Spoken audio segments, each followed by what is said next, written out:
ভিডিওটা সম্পূর্ণটা দেখার জন্য অনুরোধ রইল বন্ধুরা তোমাদেরকে। আজ আর একটা নতুন ব্লগ শুরু করলাম। সবাই সকাল সকাল সবাইকে গুড মর্নিং জানিয়ে আর একটা নতুন ব্লগ শুরু করলাম। এই দেখো আমি কাজে যাব, এখনই রেডি হয়েছি। এই দেখো সাইকেল রেডি আমার।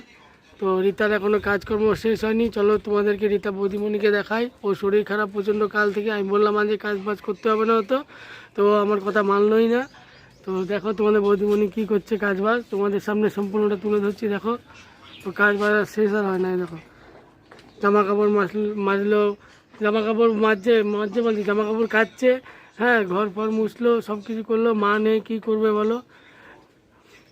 ও একা পড়ে গেছে, প্রচণ্ড খাটনি হচ্ছে। কাল থেকে ওর প্রচণ্ড শরীর খারাপ। আমাকে গতকাল রাতেই বলেছিল শরীর খারাপ। তো আমি সকালবেলা উঠে ঘর ঝাড়ু ফাড়ু দিয়ে সব রেডি করে রেখে গেলাম। এখন ঘড়ি কাটা বাজে চলো 9:30। আমার দোকান খুলে গেছে। তো বন্ধুরা দেখো তোমার বৌদিমণি কী করছে।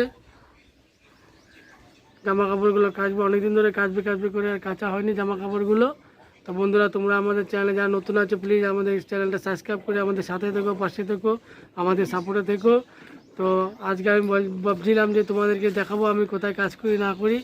তো বৌদিমণি বললো তাহলে বাবু একা আছে, বাবুকে তাহলে নিয়ে যাও, বাবু থাকবে না মোবাইল ছাড়া, বাবু কার্টুন ছাড়া খায়ও না, বাবু কার্টুন ছাড়া কিছুই বোঝে না। ও তো ছোট্ট ছেলে না, কী বা বুঝবো বলো। তো বন্ধুরা এই বলে আজকে ভিডিও আমি এখানেই রাখছি। আমার কাজে যাওয়ার সময় হয়ে গেছে, ডিউটি যাওয়ার।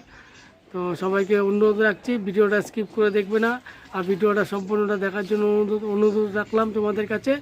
তো আজকের মতো আমি ভিডিওটা এখানেই রাখছি, বাকি ভিডিও পরে দেখা হবে। ঠিক আছে, টাটা।